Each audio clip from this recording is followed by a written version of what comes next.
It's time to start your morning by taking 5. Here's your host, Matt McMaster. You're listening to Take 5, a quick 5-minute take on the biggest things happening in Nebraska sports. I'm your host, Matt McMaster. Okay, so you saw the title, The Curious Case of Fred Hoiberg. This is a very interesting conversation. Fred Hoiberg, unfortunately, at this point, toward the end of the year, has coached himself into a position where we are talking about whether or not he should be the head coach for Nebraska basketball next season. I think most people could say that after the 6-game losing streak that there were some rumblings and discussions, but we kind of quickly put it aside and said, you know what, this is the Big Ten Coach of the Year last year. They had a great season last year. The season isn't completely over. He can figure it out. We still believe in him. You know, the model of working through the transfer portal is still a viable option considering what the results were last season. Fred Hoiberg is still a bright coach. He's still a great guy in terms of having represent your basketball program. He's a guy where he goes up in front of the podium. You have no worries about what he might say or feathers he might ruffle. He is a model citizen in the regard that he's just a good representative of the University of Nebraska. And after that preceding winning streak, when they beat Washington on the road and Oregon on the road and Illinois at home, and it seemed like they were building up some massive momentum, and they came back against Northwestern, there wasn't a doubt really with the remainder of the schedule of whether or not Fred Hoiberg would return to Nebraska next season, because it was at that point almost a lock that they were going to not only just make the Big Ten tournament, but the NCAA tournament. 4-game losing streak later against teams that you should not be losing to in games you should not lose. You cannot lose a game at home when you give up only 49 points against a ranked team.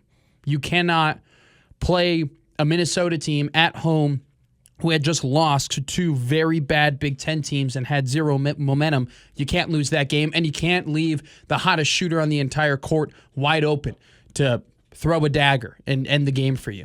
Ohio State was a basketball game, and it didn't roll their way, but man, it was a must-win. You didn't win it.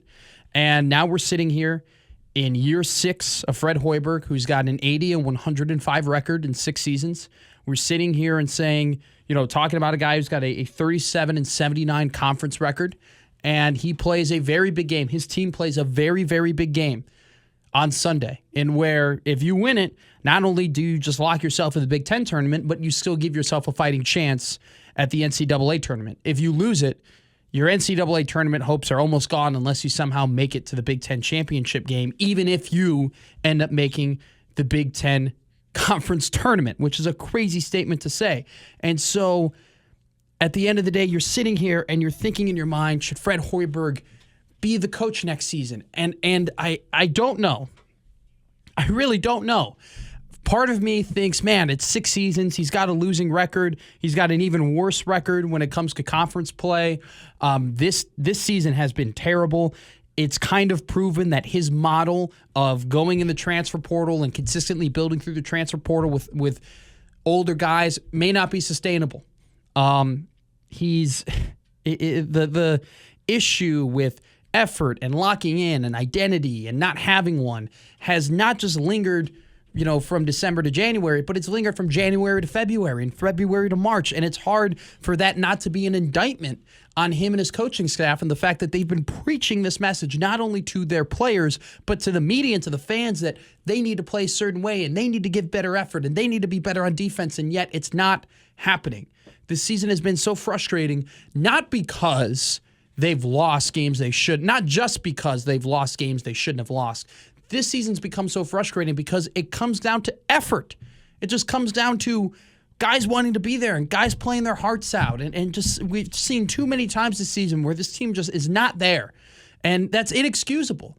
At the same time, we're talking about a good coach who's a really good guy who has had a ton of success in his previous college basketball stop and who had a ton of success last season and won the Coach of the Year and has proven that he can win games at Nebraska. And at the same time, he's doing it while, he doesn't have the NIL war chest or the funds that other teams have, that other programs have, that other successful universities have. And so it's like, how much do you weigh the relative success of Fred Hoiberg compared to the investment of the athletic department?